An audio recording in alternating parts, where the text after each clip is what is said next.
night, the sky above Kyiv lit up as Russian drones targeted homes. Adesso devo capire se devo andare nel bunker o meno. You can live in full only when you're ready to die.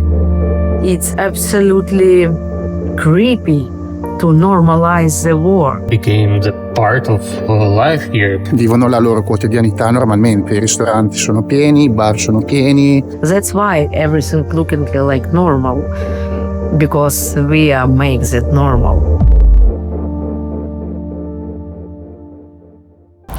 In questo momento sono a Varsavia, in Polonia. Stanotte prenderò un treno che mi porterà a Kiev. I cieli dell'Ucraina sono chiusi e non ci sono trasporti aerei che portino direttamente a Kiev. L'unico modo è entrare via terra dalla Polonia.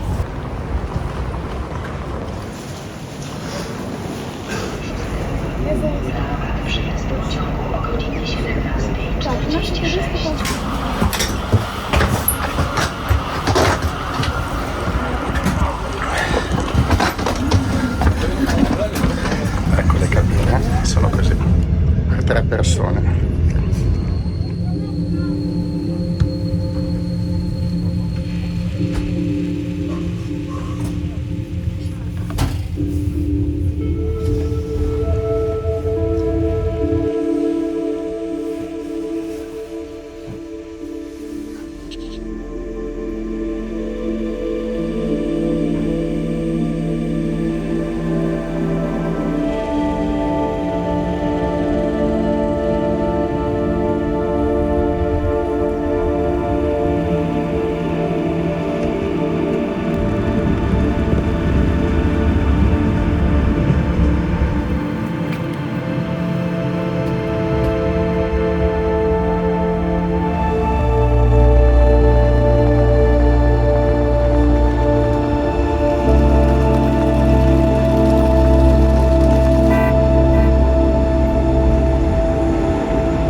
Appena si esce si cominciano a vedere già i primi segni della guerra. Quello è stato un attacco con i droni.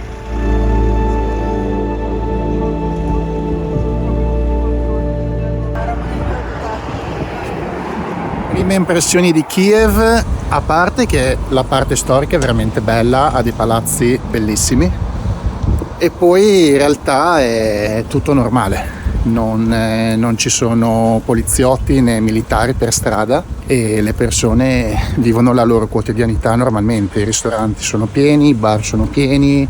Se non sapessi niente sembrerebbe appunto di stare in una situazione normale, ecco, non di guerra.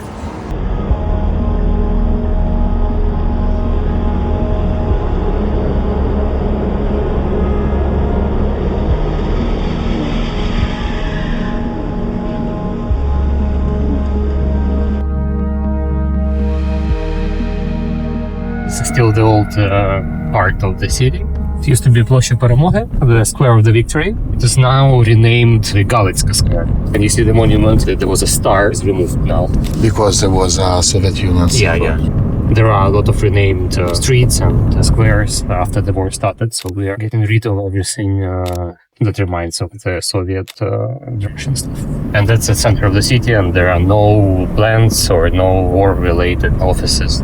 So the Russians have these massive strikes every week. They hit residential buildings, they hit some civilian and energy infrastructure. Here on the right, that's electricity station. So the Russians are trying to hit all the electricity production plants to leave people without electricity and hot water and hot temperature. So they've been hitting it and hit everything around.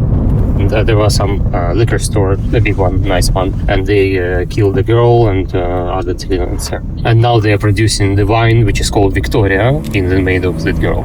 And people talk about that. There is kind of feeling of it's a part of our life. I mean, if it lasts for 3.5 years, you get used to it. But still, the war is one of the main topics, especially when they have the strike.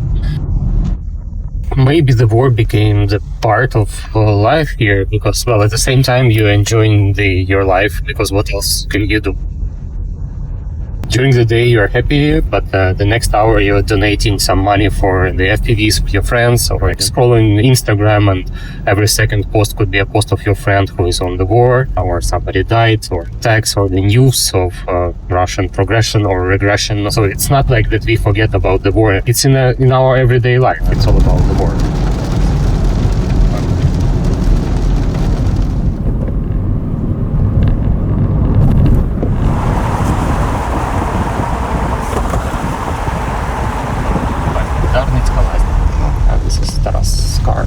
He's inside already. Have you been to Lasny before? Tu? Have you been to Lasny before? To Banyan? No, never. Never? No, never. Maybe Have you got to once. the sauna? Yeah, sauna, yes, yes. Not so often, eh?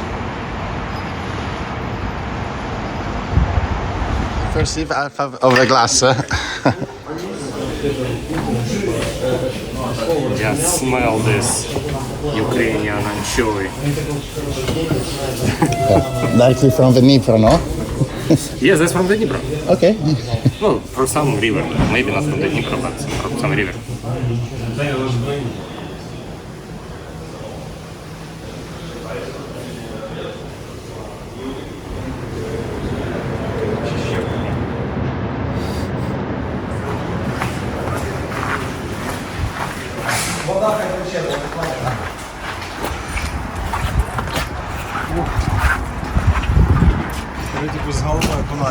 Just jump with a head and stay. Yeah, just jump.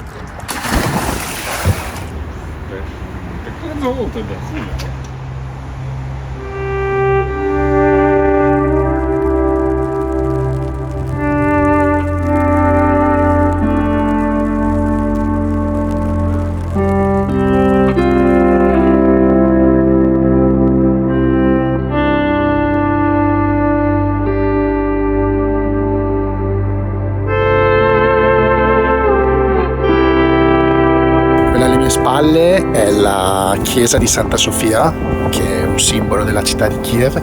Per la prima volta da quando sono arrivato, poche ore fa, percepisco il dramma della situazione che sta vivendo il paese. La maggior parte di questi ragazzi sono appunto ragazzi giovani. Tipo questo ragazzo aveva 18 anni.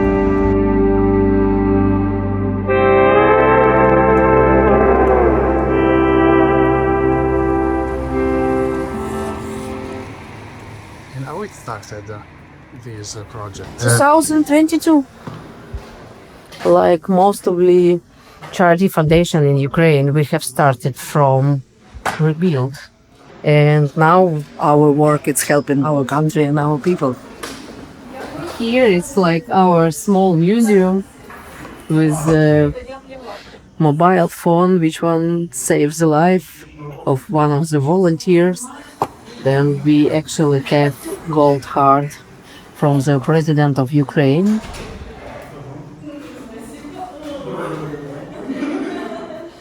Now part of our team going to the Kharkiv area, so I just want to hug my girl. Have a good time in Kharkiv. And part of the team going to the Kherson. Ciao, signorina. You see that smile? They are going to Kherson and Kharkiv. And it's always the same. If you're looking around and think is everything okay here in Kyiv, it's not. It's absolutely creepy to normalize the war. You can have work, you can have fun, you can meet with the friends, you go visiting a concert, parties, but everything stopped in 11:30. And if we have air alert, everyone must be to the bomb shelter. But the morning is calm every day, and this is our chance to continue our lives. You have only two ways: or going mad, start to prepare for your funeral, or you can choose to be alive. That's why everything looking like normal, because we are makes it normal.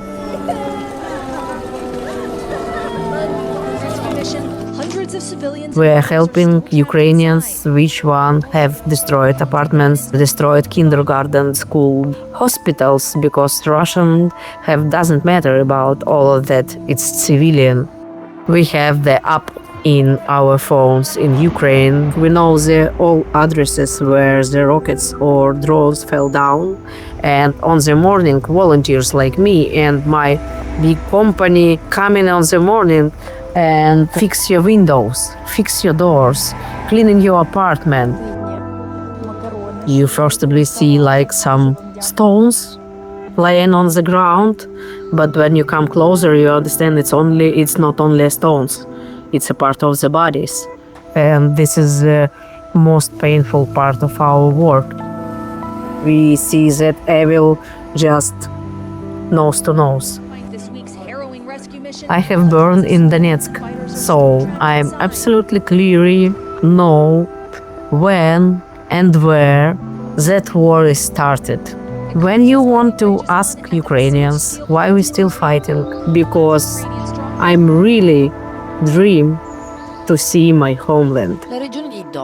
This is our land, this is not a Russian. This is the Ukraine. Crimea, Donetsk, Lugansk, Zaporizhia, Kherson, all of it, it's Ukrainian land, not Russians. And people who live and burn there, that's Ukrainians. That's why we stand it.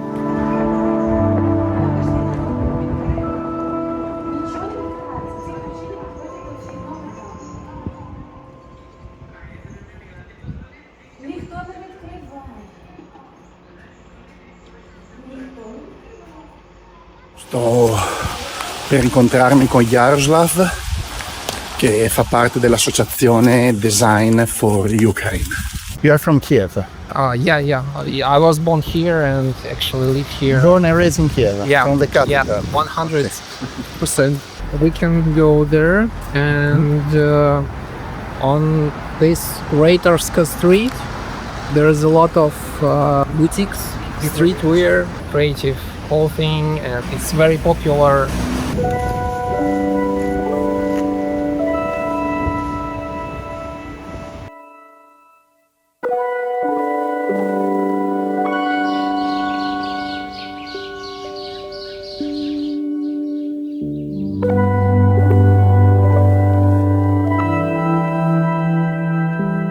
And how is the artistic situation here in Kiev and in Ukraine in general? It's booming. A lot of projects, a lot of presentation, almost, every day, some openings. It's like inner intention to express something you feel because of the war. It's not very simple lived during the war. So. When somebody tries to destroy your identity, your culture, historical heritage, you need to show it all over the world because it can be erased. So you try to save it, and that's why there's a lot of new fashion brands, creative places, new hubs just blooming in Kiev. It makes you feel more alive, actually, I would say. I think every Ukrainian now it's like a samurai because you can live in full only when you're ready to die. You go to sleep and you don't know if you awake tomorrow or not because of airstrikes on our city. And I think, if I will die tomorrow, so I need to do as much as possible today. Because our friends, they served in the army, and if you are not in the army, you just want to do much more than before.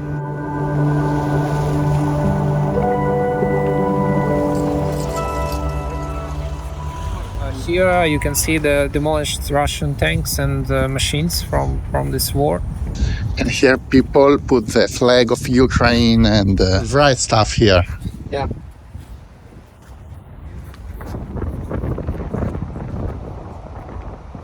And those cars? People with their families who try to escape from the war zones on their own cars. It's memory of fallen defenders. You can see the photos here of these thousands soldiers, people who died since 2014 when the war was actually started. As you can see, there is no empty space for the new photos because it's all covered with died people and soldiers here. And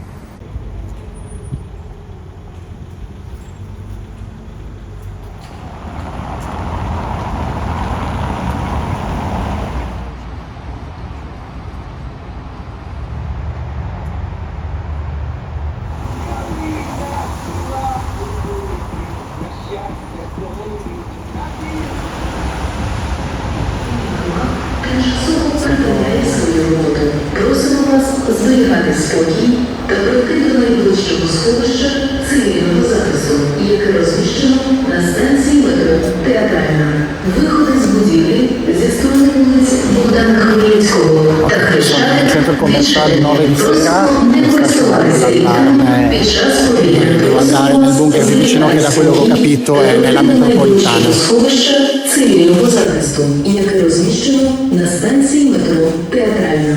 Виходи з будівлі.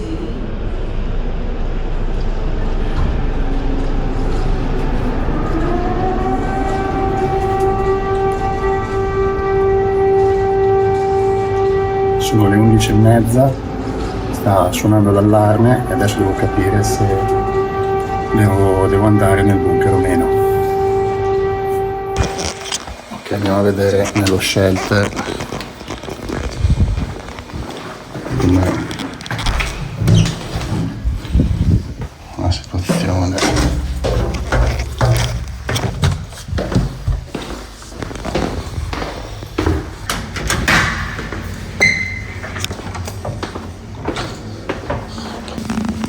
Ci sono solo 2 persone, adesso rimaniamo un attimo qua finché non rientra un attimo l'allarme e poi vediamo un attimo che succede. Comunque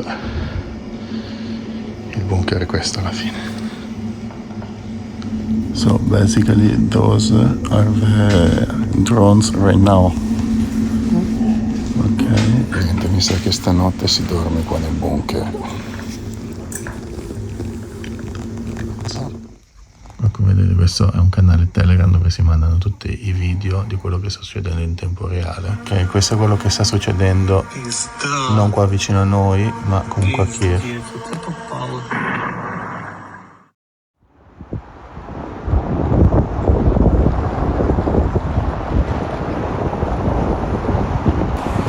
Stamattina come se nulla fosse, tutta la gente per strada, fare la passeggiata al cane, a bere il caffè nei vari bar.